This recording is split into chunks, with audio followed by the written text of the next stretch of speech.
Thank you for choosing this Analyst Insight podcast from the Information Security Forum.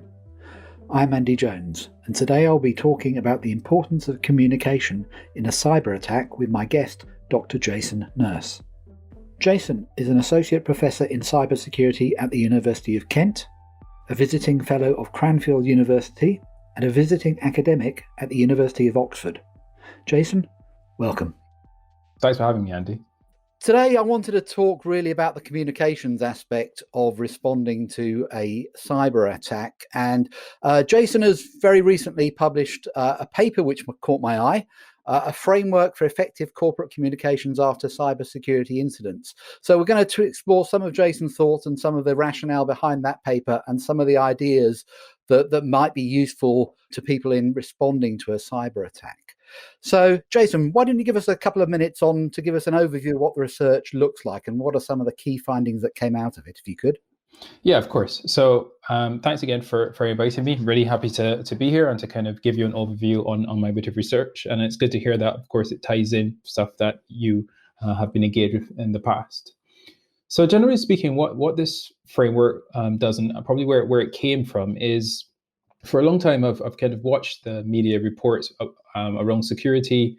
And, of course, we see an increasing number of breaches over the last few years. But one thing that caught my eye was the fact that often we see companies haven't been breached, but then often you have a period where companies don't know what to say, or, senior person from the organization goes in front of the media and doesn't know what to say, or potentially doesn't do well in an interview, or kind of shows up that the company doesn't really know what's going on in the context of the breach.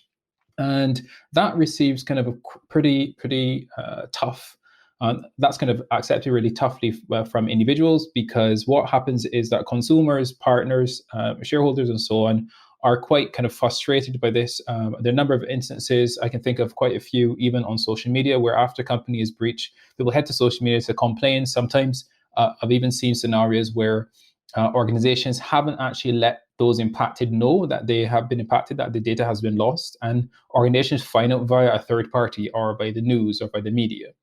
So where we came from with this work is trying to understand, okay, well, what's happening here? Is there no best practice? Is there no guidance in terms of how organizations should respond? And what we did in this research was basically kind of go back to basics almost, and reflect on what does academic research say about what should be done after a cyber breach, and what does good corporate communication look like?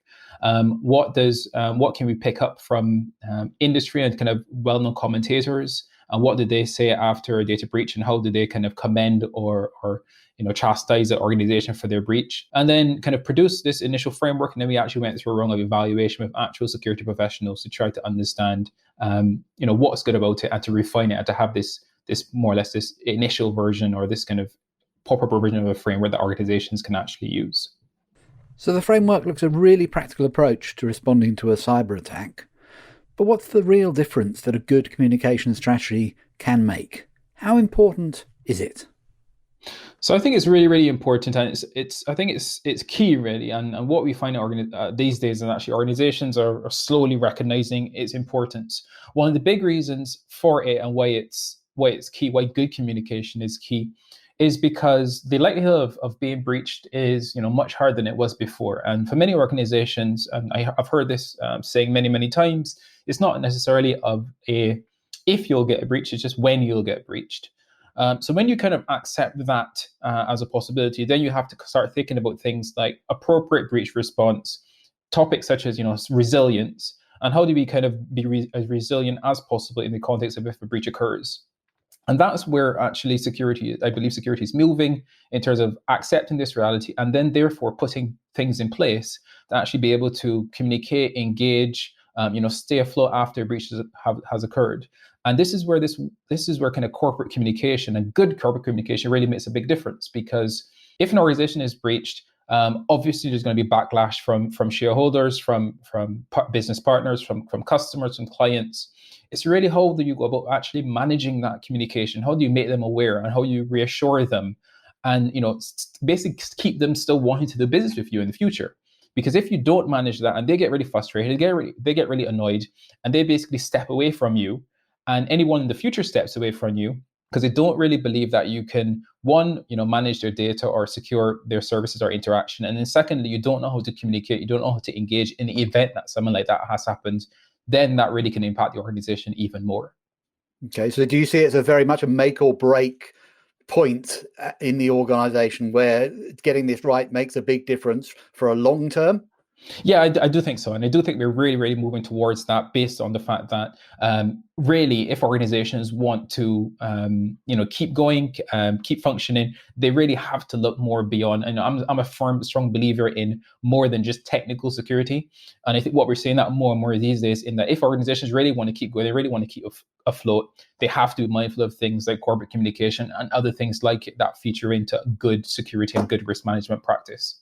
Okay, and can you distill what are one or two of the really key elements of that strategy? What are the one or two things that are absolute must-dos in a communication strategy?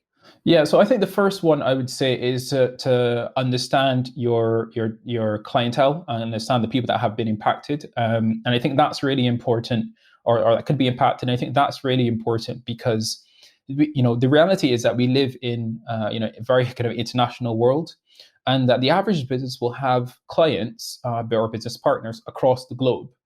Now, why that gets important, why that gets interesting is because as soon as you have clients, business partners across the globe, you're starting to deal with different legislations and different geographic jurisdictions and so on. So all of a sudden, different laws, different regulations come into place in the reality, in the context of a breach. And one of the things we try to do in this paper, in this work, is to basically get organizations to be very clearly and know, if the business is impacted, very quickly identify where are the individuals that have been impacted and what jurisdictions actually are important.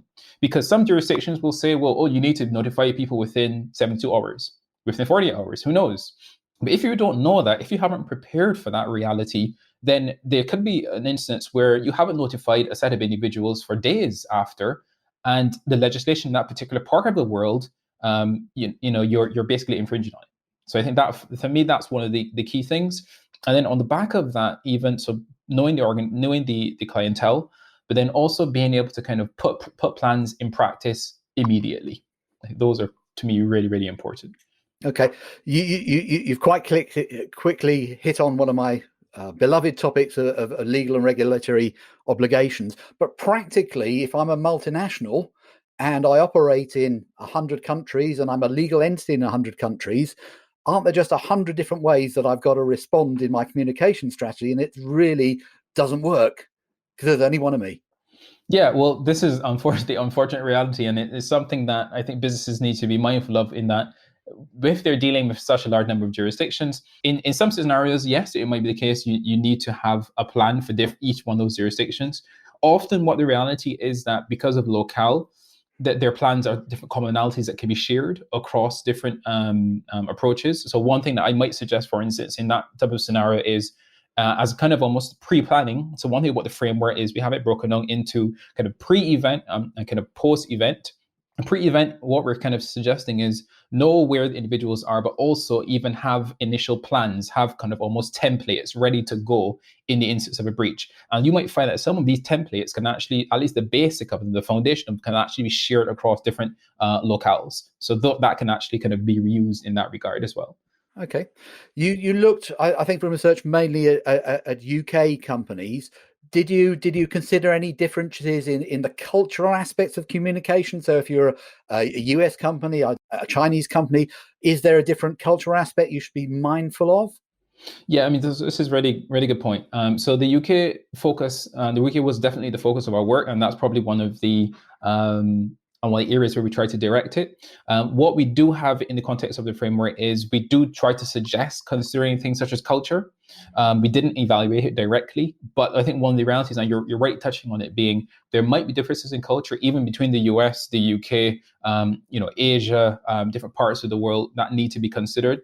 But the way how we've tried to craft the framework is basically to say, you need to be mindful of these things. You need to look into these things. We don't necessarily say do X or do Y. We just provide the almost the platform for someone to actually be able to use the framework to then explore what things need to be considered.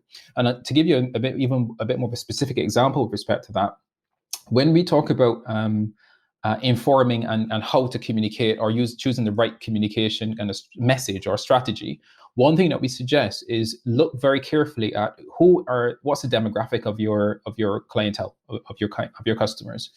Because what we found was that some customers, even above certain ages, for instance, if we use age as just a rough bracket, older customers might actually prefer you to reach out in certain ways, so not using things like social media, whereas younger customers might actually prefer that. So it's about thinking about those different things, thinking about who your clientele are, and actually trying to craft strategies and messages that kind of are directed towards them and suit them best. Okay, you've touched on channels, and one of the things that I've experienced during a cyber breach is actually you don't have any channels left. So you're stuck with what you can find. Is there any advice on that? How to approach some of the channels differently? I'm thinking Twitter versus even something like WhatsApp. You might not have a functioning website to actually put your message on. So did you find any difference between the channels that you should look at? Yeah, I mean, this is a very, very good point, Anya. Thanks for raising that, because channels are always very difficult, and they're very, very difficult to manage. The initial way how we approach this was to suggest as much as possible that organizations always keep what we call kind of almost like a dark set of channels ready to go live in the set of an incident. And these are kept different to the well-known and used channels, because we're assuming that those might be part of the breach, or those might be the things that have been breached. So the organization be ready to kind of spin up, websites that talk about the breach, or subsets of, or subdomains of websites, I should say, to talk about the breach. I think when it comes to things like social media, organization needs to be really cautious, because even though it's a good platform to engage directly, it's also a platform in which it opens them to even another form of attack if they're not cautious. And the classic example we like to mention here is things like Twitter storms. And I've seen it time and time again. As soon as an organization gets breached, especially depending on how the organization has responded, or who has launched the message first, have customers found out via the BBC, or have they found out via the organization actually telling them? But quickly, individuals go to Twitter, go to social media, and start to complain. Start to direct all of their animosity towards help desks, initial feeds and stuff like this, and it can quickly get out of hand, especially if the first responders don't respond as expected, or with the compassion that's expected. So I think you're completely right in that it's a very difficult thing. It's a very difficult challenge. I think it comes down to knowing who your customers are, and ensuring you have approaches ready to spin up in the incident of or the instance of a breach occurring. Yeah, and I think your point about having these pre-prepared is a really good one, because it's never a good time when you're in the middle of a cyber breach to be your first time on Twitter.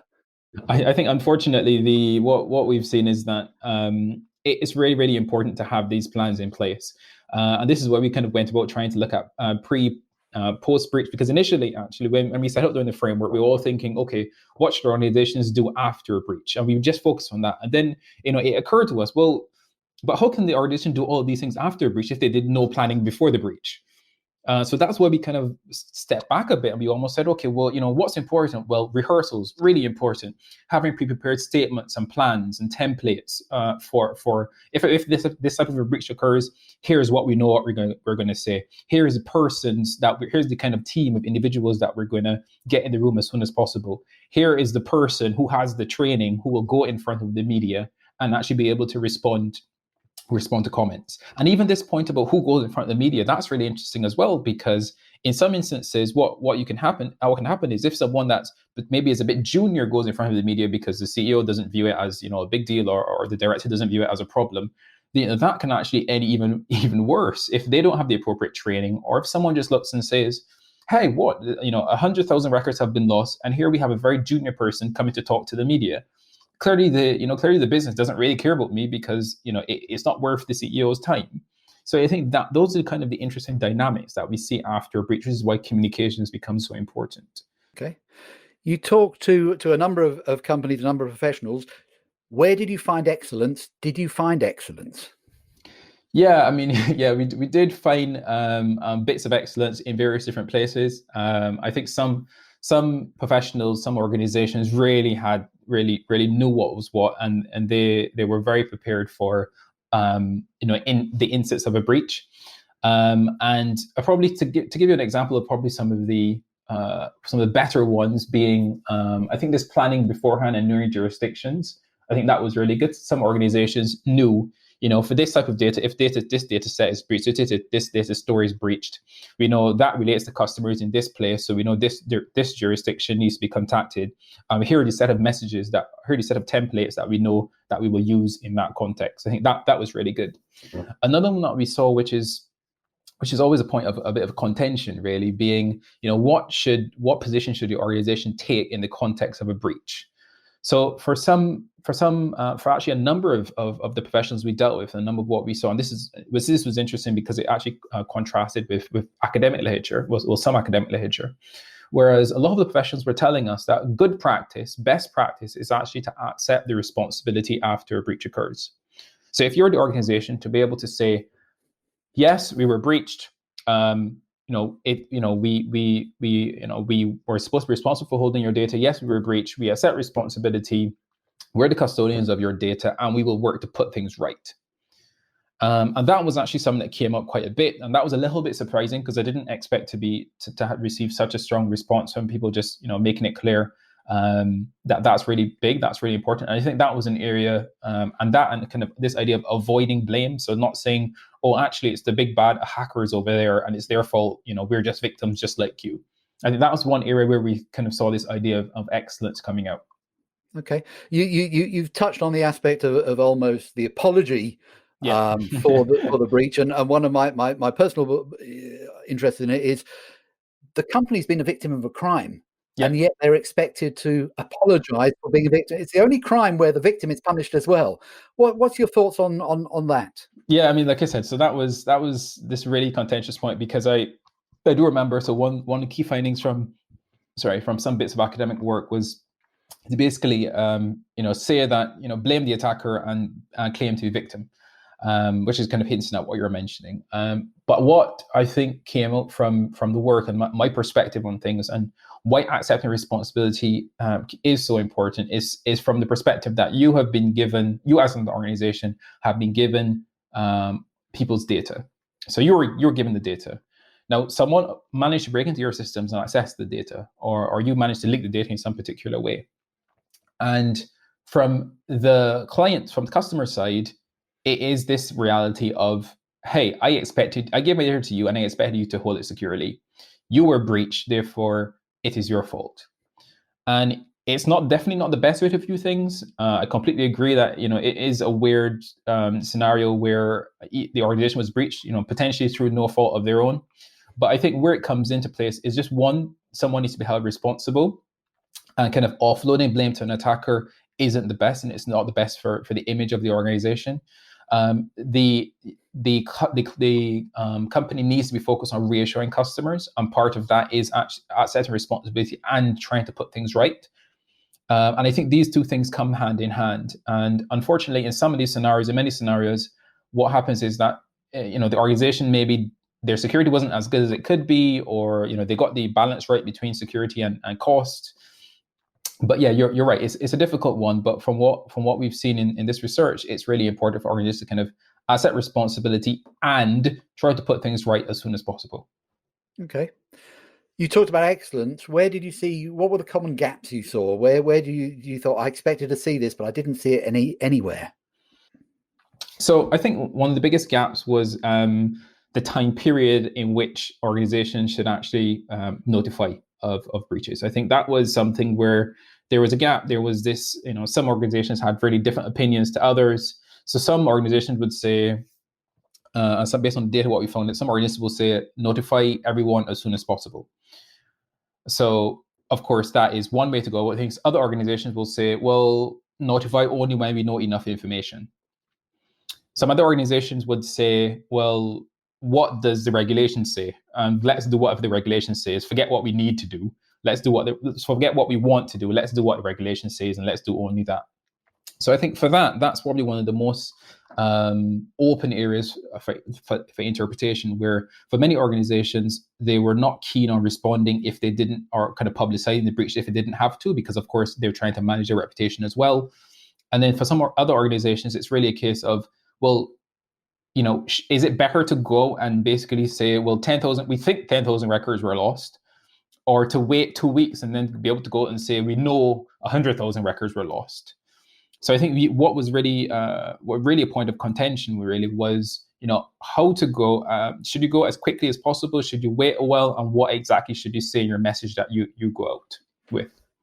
Yeah, it's part of being how sure are you? Because breaches are messy things, and really you don't actually know, and you might not really know until the forensics has been done. It might be 3 months later, but you've got to say something. How do you manage that? There's a fine line, isn't there? Yeah, no, I completely agree that there's a really fine line, and I've seen a number of instances. Even I remember at the beginning of last year, with an organization that had been breached due to ransomware, and I think in the total it was about 17 days. I mean, everyone knew that this organization was offline. Some people suspected that ransomware was the issue, and even on their website it was stated.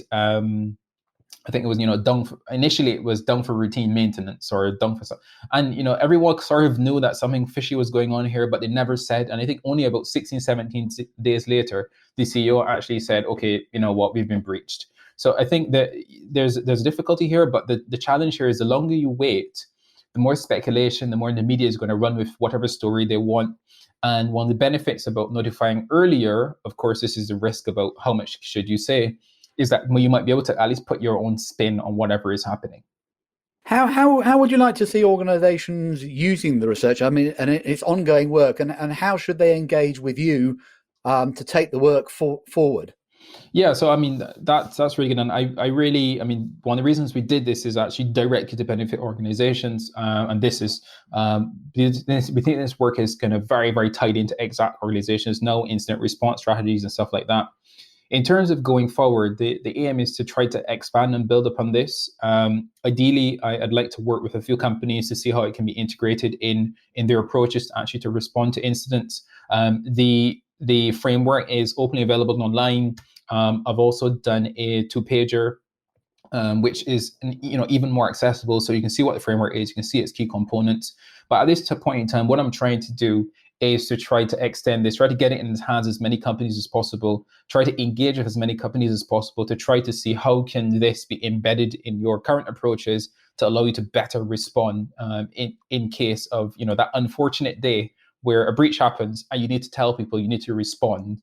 How do you do this? And we really believe that this approach is sound, it's kind of based on academic literature, it's based on interviews with kind of key security professionals and those in crisis response. And this should hopefully kind of set you in the right direction. But the hope is that, it'll set you in the right direction, but there might be scenarios where we can engage further such that this might need to be tweaked. It might need to be tweaked towards certain types of organizations, certain industries. And I'm really happy to kind of engage with organizations throughout that. For me, it's just more important to see this work actually being used and being put to good use within the industry context. So do feel free to reach out to me.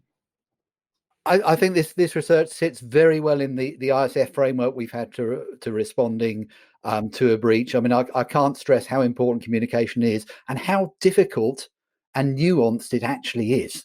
It sounds like we just got to say something, but it's much more than that. So thank you very much for sharing your thoughts today. Perhaps we could leave the listeners with what would be the single thing that you would recommend organizations do as a result of listening to this podcast in terms of communication? One thing. Prepare.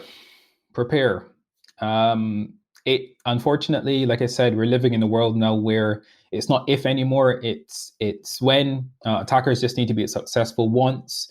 Organizations need to be successful all the time, and the numbers are against you, unfortunately. So you just need to prepare for the reality of a breach. And not only prepare in terms of technical mechanisms, but prepare in terms of what do you say, how do you communicate, how do you engage with stakeholders, the public, government, and so on. So that's definitely my kind of last takeaway.